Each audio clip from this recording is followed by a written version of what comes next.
Selamat pagi dokter.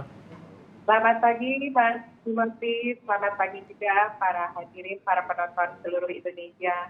Selamat pagi, semoga dalam kondisi sehat dokter Lia. Saya langsung saja dok ke pertanyaan yang sudah diajukan melalui Instagram. Yang pertama ini dari @aryo_julis_twn. Selamat pagi dokter, usia saya 25 tahun, berat saya 78 kg. Pada hari Minggu kemarin saya jogging dengan durasi 30 menit. Setelah jogging, saya coba duduk di pinggir jalan karena kelelahan dok. Ketika ingin duduk, tiba-tiba punggung sebelah kiri saya terasa sakit dok. Padahal sebelum jogging saya sudah melakukan pemanasan. Nah rasa sakit itu saya rasakan 2 hari lamanya dok. Sekarang sudah hilang. Nah apakah ini cedera yang serius dok atau hanya kurang pemanasan saja? Silahkan dok. Selamat pagi kepada Bapak Aryo Julistiawan. Ini terima kasih Bapak sudah melakukan exercise, melakukan olahraga selama masa pandemi. Dan Bapak juga sudah melakukan pemanasan. Tapi mungkin di sini Bapak kurang minum cairan, sehingga yang Bapak alami adalah dehidrasi, suatu kondisi dehidrasi. Begitu dehidrasi, karena keringat keluar banyak, karena panas, sehingga dalam tanda kutip kayak otot-ototnya itu ada yang kram atau kaku. Nah, jadi saran saya untuk selanjutnya silahkan Bapak tetap melakukan aktivitas olahraganya, silahkan didahului dengan pemanasan dan diakhiri dengan pendinginan, tapi jangan lupa Pak, Bapak juga tetap harus melakukan intake cairan dan mineral. Yang sederhana sebenarnya waktu kita kecil kita belajar cairan itu adalah larutan gula dan garam. Itu sebenarnya udah cukup. Walaupun sebenarnya di luar sana di pasaran banyak terdapat dijual cairan-cairan yang mengandung mineral. Itu mungkin Bapak semoga membantu dan tetap semangat. Oke, nah, kalau sebelum berolahraga atau berencana berolahraga misalkan pada pagi hari gitu dok, itu apakah memang ada waktu yang baik untuk meminum atau mengonsumsi cairan dulu kah? Atau memang sepanjang hari itu yang memang harus kita perhatikan sebanyak apa asupan cairan kita gitu dok? Jadi standarnya Mas, setiap kita mau aktivitas kita harus sadar badan kita dulu. Ini badan saya lapar nggak, badan saya haus nggak. Jadi tentu saja disarankan tetap untuk sarapan misalnya, atau makan makanan dulu. Tapi juga jangan berlebihan. Nah, kemudian baru kita aktivitas olahraga. Di sela aktivitas olahraga itu, karena kita pasti mengeluarkan hasil metabolisme itu keringat, dan keringat kita tuh pasti asin. Nah, asin itu adalah dari mineral-mineral yang keluar. Makanya kita perlu memasukkan cairan dan mineral ke badan kita sehingga badan kita tidak kekurangan cairan dan mineral. Itu mungkin Mas Timothy. Oke, jadi perhatikan minumnya juga intinya pada saat berolahraga ya, jangan sampai mengalami sakit. Ini mungkin Pak Aryo tidak menduga sama sekali ada hubungan dengan dehidrasi dok, tapi ini informasi baru buat kita juga. Kita lanjutkan ke penanya berikutnya dokter Lia, ini dari @agus_hari_subagio. Pagi dokter, saya terkena stroke sebelah kiri sekitar 7 bulan yang lalu dan saya pernah mempunyai riwayat penyakit diabetes dok. Jika saya berjalan, langkah kaki saya masih berat untuk diangkat, jadi jika berjalan masih agak nyeret nih dok. Bagaimana cara pengobatan yang bisa membuat saya sembuh ya dok? Silakan dok. Selamat pagi untuk Pak Agus Hari Subagio. Bapak ini punya penyakit pendahulunya sebelum stroke, yaitu kencing manis atau yang kita kenal diabetes mellitus. Nah, Bapak dengan kena serangan stroke, memang kalau kita kena serangan stroke, kita akan istilahnya punya sequelae atau gejala sisa. Nah, pada Bapak gejala sisanya adalah jalan yang masih diseret. Untuk Bapak, tetap kontrol gula darah, jangan harus terkontrol ya Pak ya, harus stabil, nggak boleh terlalu tinggi atau tiba-tiba drop. Dan Bapak juga perlu melakukan exercise atau latihan pada kaki Bapak. Pada awal-awal mungkin Bapak harus dibantu, karena misalnya Bapak harus menggerakkan ankle, menggerakkan lutut, dan Bapak rasakan apakah power atau kekuatan otot ini bertambah. Nah, dengan habis dibantu, Bapak lakukanlah mandiri. Nah, itu Bapak harus latihan terus. Dengan harapan nanti makin lama makin baik, dan kadang-kadang jangan sampai Bapak putus asa ya Pak ya. Memang ini butuh waktu lama dan rutin dilakukan. Nah, nanti mudah-mudahan ke depan hasilnya akan baik dan Bapak akan kembali seperti semula. Ya, untuk waktunya tidak ada patokan bakunya ya dok ya? Betul, tapi harus rutin, Mas. Jadi misalnya tiap hari mungkin pagi, siang, sore, kemudian ditambah frekuensinya buat bulan depan sehingga kekuatan ototnya pun bertambah.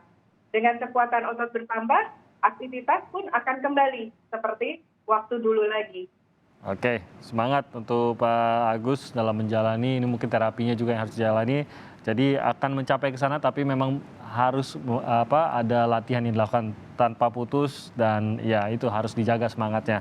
Kita lanjutkan lagi yang berikutnya ini dari @stri.yahya23. Pertanyaannya, pagi dokter, umur saya 21 tahun.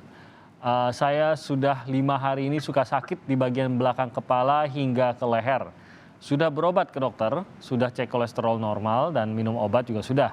Tetapi belum ada perubahan. Rasa sakit kadang ada dan kadang hilang dok. Saya merasakan sakit ini ketika saya bangun tidur dok. Apakah ada olahraga yang bisa membuat leher saya tidak sakit lagi dok? Mohon penjelasannya. Selamat pagi buat Ibu atau Bapak Sri Yahya ini ya. Jadi gini Pak atau Ibu, pada saat kita tidur, kadang-kadang kita ada di satu posisi yang lama sekali. Nah, akibatnya itulah terjadi kekakuan otot. Nah, karena Bapak atau Ibu selalu timbul masalah ini setiap habis bangun tidur, usahakan untuk exercise. Jadi mungkin selama ini bangun tidur langsung melakukan aktivitas tanpa mempersiapkan badannya dulu. Ada baiknya Bapak atau Ibu duduk aja dulu di tempat tidur, lalu gerakkan semua sendi kecil, termasuk sendi leher, termasuk sendi pergelangan tangan, pergelangan kaki, lalu kemudian berlahan-lahan naik dari kaki ke lutut, lalu ke pinggul, dari tangan, naik ke siku, naik ke bahu, sambil lehernya juga digerak-gerakan. Harapannya apa? Kekakuan yang timbul selama tidur itu akan menghilang. Nah, selanjutnya jangan lupa selalu lakukan exercise atau olahraga ringan supaya otot-ototnya ini lentur gitu kira-kira. Itu Mas Timothy. Dan ini kalau Mbak atau Mas Stri ini mungkin masih muda 21 tahun, tapi seiring umur ini semakin penting ya dok ya, pemanasan setelah bangun pagi ya? Betul, betul. Kadang-kadang kita lupa Mas. Bangun tidur kayak Mas Timothy, bangun tidur, oh saya harus A, saya harus D, harus C. Buru-buru lagi. Tapi badannya tidak dipersiapkan. Akhirnya badannya kaget. Oke. Itu bisa cedera nggak ya dok ya kalau begitu ya, kalau dipaksakan? Apalagi kalau mungkin sudah di atas 40, di atas 50 umurnya? Ya, itu memang harus dilakukan karena makin umur kita makin bertambah, otomatis kelenturan dari sendi-sendi, kelenturan dari otot-otot kita juga berkurang. Nah, itulah gunanya makin umur itu sebenarnya kita perlu olahraga. Cuman kan kita kadang-kadang makin umur makin males olahraganya gitu, Mas. Betul. Oke, itu yang kebiasaan-kebiasaan yang harus dimulai dari sekarang, kebiasaan-kebiasaan baik, berolahraga dan juga pemanasan setiap paginya. Kita lanjutkan ke penanya berikutnya dari Etios Teanto. Selamat pagi, saya berusia 18 tahun. Ini penanya kita muda-muda loh dokter ya pada hari ini. Iya. Ada 18 dan 20-an tahun. Usia saya 18 tahun. Saya mengalami sakit di bagian tulang belakang, dok. Saya merasakan sakit itu ketika saya membantu ayah saya mengangkat kulkas rusak untuk dipindahkan ke dalam gudang, dok. Apakah rasa sakit ini ada kaitannya dengan saraf terjepit, dok? Atau ada gejala lain, dok? Sebab sudah diurut, namun ketika ingin duduk sakit sekali, dok. Oke, untuk Mas Trianto, ini saya ngebayangin ngangkat kulkasnya mungkin saya bayangin yang besar ya Mas ya, yang 2 pintu lah kira-kira gitu ya. Jadi yang perlu Mas Trianto itu analisa, apakah ada gangguan buang air besar, gangguan buang air kecil, lalu nyerinya menjalar nggak dari pinggang ke kaki atau pinggang ke lutut atau pinggang ke paha. Saya berharap itu tidak ada. Artinya kalau tidak ada, ini trauma tapi di daerah superficial. Nah, mungkin untuk Mas Yanto, sebaiknya sementara ini jangan dipijit dulu. Karena otomatis ada trauma, berarti ada pelumar, berarti ada perdarahan. Walaupun perdarahan itu pembuluh darahnya kecil. Nah, izinkan badan kita untuk menyembuhkan dulu. Istirahatkan, kompres yang dingin, lalu kalau duduk Mas rasakan itu sakit, kebayang Mas ada bantal donat, bantal yang tengahnya bolong. Ya. Jadi Mas Yanto nanti duduknya di bantal donat itu. Maksudnya apa? Supaya tulang duduk kita ini tidak langsung bersentuhan dengan kursi, sehingga kalau bersentuhan dengan kursi itu nanti dia akan terus radang, terus inflamasi, terus nyeri. Oh, oke. Nah, dengan dikasih space, dengan kita duduk di bantal donat kan otomatis tulang duduk dengan alas kursi itu ada space. Nah, itu akan mempercepat penyembuhan. Oke, apa yang harus dilakukan kalau tadi kan dokter tadi mengatakan awasi kalau ada perkembangan kondisi tubuh tadi kalau memang memburuk begitu, apa yang harus dilakukan nih dok? Ya, itu. Kalau misalnya makin lama dirasakan, oh nyerinya kok bertambah, lalu kemudian kok buang air besar saya berubah gitu ya, lalu buang air kecil juga jadi sulit. Nah, itu mungkin harus segera ke dokter, lalu kemudian dokter akan melakukan pemeriksaan fisik dan dilanjutkan dengan pemeriksaan radiologi. Gitu, Mas. Oke, memang harus berhati-hati ya dok, khususnya untuk mengangkat barang berat ini, satu kesalahan itu efeknya bisa lama ya ke tubuh kita ya dok? Betul, betul sekali Mas. Makanya untuk mengangkat sesuatu yang berat itu, kita harus mempersiapkan badan kita. Kalau nggak salah kita banyak ketemukan di media sosial, bagaimana cara mengangkat sesuatu yang berat. Jadi jangan semena-mena kita ngangkat, kasihan badannya. Oke, itu bisa dicari juga agar kita lebih siap kalau memang harus terpaksa beli kulkas baru dan harus ganti kulkas yang lama. Tapi semoga kondisinya sehat. Ini tampaknya Mas Tio Steanto, semoga dalam kondisi sehat, tidak ada yang buruk sebenarnya kondisi badannya dan segera pulih kembali. Dr. Lia, kita akan jeda sebentar dan nanti kita akan mulai terima pertanyaan melalui telepon. Dr. Lia, ada 2 penelpon yang sudah menghubungi kami. Yang pertama ada Bapak Eki di Solo. Selamat pagi Pak Eki. Selamat pagi, maaf Ibu. Oh maaf Ibu, ya Ibu Eki, mohon maaf Ibu Eki. Ibu Eki di Solo, selamat pagi Ibu Eki, silakan Bu. Selamat pagi. Ya, selamat pagi dok. Selamat pagi Bu Eki. Iya, jadi gini dok, usia saya kan 36 tahun. Saya menderita skoliosis tipe S, kurang lebih sekitar 16 derajat. Selain itu saya juga menderita spondylosis cervical di titik C 3456 dok. Sekitar 2 tahun terakhir ini kan saya fisioterapi dok untuk mengurangi nyeri di bagian punggung, back pain ya dok ya. Sama di bahu sebelah kanan itu ada muscle strain dok. Tapi karena pandemi ini kan saya nggak bisa fisioterapi dok, karena layanan fisioterapi kan untuk sementara diliburkan. Tapi keluhan back pain-nya itu kok nggak berkurang gitu loh dok. Saya agak khawatir karena terus-terusan minum obat painkiller itu loh dok. Jadi kira-kira apa yang bisa saya lakukan untuk mengurangi nyeri back pain-nya itu selain dengan minum obat, dok? Oke. Baik, terima kasih Ibu Eki atas pertanyaannya. Nanti akan dijawab oleh Dr. Lia. Kita terima dulu penelpon kedua. Ini Ibu Murni di Tangerang. Selamat pagi, Bu Murni.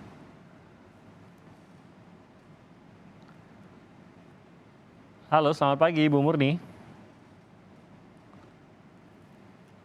Ya, tampaknya terputus telepon dengan Ibu Murni. Kita nanti akan coba hubungi kembali. Kita jawab dulu kalau begitu Dr. Lia, pertanyaan dari Ibu Eki di Solo tadi. Silakan dok. Oke, untuk Ibu Eki di Solo, Ibu mengalami skoliosis ya Bu ya. Itu skoliosis dari leher sampai ke bawah ya Bu ya. Dan Ibu di sini 16 derajat. Memang 16 derajat kita masukkan kategori ke sedang. Mungkin saya kurang tahu dari info Ibu, apakah Ibu dikasih bracing untuk menyanggah punggung Ibu. Tapi nggak apa-apa, nanti bisa dibantu dengan kalau kita punya stagen itu boleh, atau kalau di Solo mungkin stagen yang keras itu loh Bu, ada, itu boleh dipakai juga. Nah lalu kemudian memang betul Ibu perlu untuk exercise, untuk fisioterapi. Karena kalau skoliosis, satu sisi badan kita akan ketekan, satu sisi akan ketarik. Nah, itu gunanya adalah untuk di-balance. Nah, untuk Ibu, saya sarankan memang kalau Ibu masih ragu untuk fisioterapi di rumah sakit, Ibu lakukan latihan di rumah. Latihan di rumah artinya, misalnya Ibu lebih cenderung miring ke kiri. Mungkin Ibu membalance ke kanan. Jadi Ibu bawa barang-barang di sebelah kanan. Lalu Ibu lakukan stretching ke arah kanan, stretching ke arah kiri. Dan tiap pagi, usahakan Ibu misalnya ngaca, Bu. Ibu lihat, bahu saya simetris nggak? Tangan saya simetris nggak? Nah, Ibu koreksi postur Ibu, lalu kemudian Ibu bawa postur itu selama seharian. Sambil Ibu lakukan fisioterapi yang tadi saya bilang, stretching untuk, karena Ibu mengalami keluhan juga di daerah bahu. Nah, itu bisa saja yang daerah bahunya itu ketekan atau ketarik, sehingga Ibu perlu membalance-nya. Nah, nanti Ibu exercise itu lakukan misalnya pagi, lalu kemudian siang, lalu kemudian sore. Nggak usah banyak-banyak, nggak usah lama-lama, cukup 10-15 menit. Tapi yang penting ototnya mengalami latihan untuk mengurangi nyeri. Nanti Ibu tanpa kerasa nyerinya itu akan hilang, Bu. Nah, itu adalah bonus dari Ibu melakukan exercise dengan melakukan latihan itu di rumah. Begitu mungkin Ibu, Bu Eki. Oke, berarti latihan di rumah ini juga penting walaupun saat ini fisioterapinya tidak bisa dilakukan di rumah sakit, tapi penting untuk dilanjutkan di rumah, dilanjutkan sendiri begitu ya Dokter Lia? Betul, betul. Mandiri. Mandiri, baik. Ibu Murni sudah tersambung bersama kita. Ibu Murni, selamat pagi. Pagi, Dok. Pagi Ibu Murni, Selamat silakan pagi. Bu Murni pertanyaannya. Iya, halo, selamat pagi, Dokter. Saya Ibu Murniti, umur 54 tahun. Ini saya 2 bulan yang lalu tuh naik motor dengan jarak jauh. Kemudian ini tulang punggung sampai ke bawah itu sakit, Dok. Bagian bokong kanan kiri nyeri, terus nyambung ke kaki sampai bawah itu semutan. Semutan itu setiap hari, Dok. Kalau bangun tidur pagi rasanya kaku, linu, sama semutan. Pertanyaan saya bagaimana caranya, Dokter? Menyembuhkannya begitu ya. Itu kesemutannya sejak naik motor itu atau memang sebelumnya juga sudah sering semutan pada pagi hari, Bu? Sebelumnya nggak pernah. Oke. Dan waktu itu udah pernah saya ke dokter, Dok. Dan cuma dikasih obat nyeri sama radang sama vitamin B. Kata dokter kalau nggak sembuh nanti akan dirujuk ke ortopedi. Tapi karena lagi pandemi begini jadi saya takut, Dok, buat ke rumah sakit. Oke, Dokter Lia ada yang mau ditanyakan mungkin? Oke, cukup buat Bu Murni. Saya berusaha jawab ya, Oke, Mas Timothy-nya. Baik, terima kasih Bu Murni sudah menghubungi kami. Silakan Dokter Lia. Oke, untuk Bu Murni, memang ini bisa disebabkan karena trauma. Dan melihat usia Bu Murni, memang mungkin Ibu Murni sudah mengalami pengeroposan tulang. Jadi saran saya, saat Ibu Murni bangun dari tempat tidur, jangan langsung, seperti tadi yang saya sebutkan, Bu, jangan langsung kita beraktivitas, tapi Ibu siapkan badan Ibu dulu. Jadi mungkin Ibu masih dalam posisi berbaring, Ibu tetap menggerakkan punggung, mulai dari telapak tangan, lalu telapak kaki, lutut, siku, sampai ke punggung. Ke punggung Ibu mungkin selanjutnya memutar punggung Ibu, sehingga jadi agak begini ya, agak memutar sedikit ke kiri, lalu memutar sedikit ke kanan, lalu kemudian Ibu berusaha untuk duduk. Nah, Ibu tolong diingat-ingat kapan aja rasa kesemutan itu mulai timbul. Untuk sementara Ibu saya sarankan pakai korset dulu. Kalau Ibu belum sempat ke rumah sakit untuk dilakukan pemeriksaan oleh dokter ortopedinya, karena dengan adanya tanda kesemutan kita harus alert, ada tanda-tanda yang lain. Nah, bisa aja Ibu bangun tidur mungkin Ibu belum merasakan kesemutannya. Tapi setelah aktivitas Ibu merasakan ada kesemutan. Begitu Ibu merasakan ada kesemutan, tolong segera istirahat. Tolong segera duduk. Jangan dipaksakan untuk melakukan aktivitas. Itu mungkin Bu yang sementara yang bisa saya bantu. Itu juga kebiasaan kecil yang mungkin bisa justru membawa perubahan besar juga kalau setiap hari pemanasan pagi itu dilakukan. Ini mungkin sarannya untuk Ibu Murni, semoga ini bisa membuat kondisi tubuh Ibu Murni juga lebih baik lagi. Kita berterima kasih dulu pada Dokter Lia yang sudah menjawab pertanyaan-pertanyaan yang diajukan melalui Instagram maupun oleh para penelpon tadi. Dokter Lia, terima kasih banyak dan semoga sehat terus dalam bertugas Dokter Lia.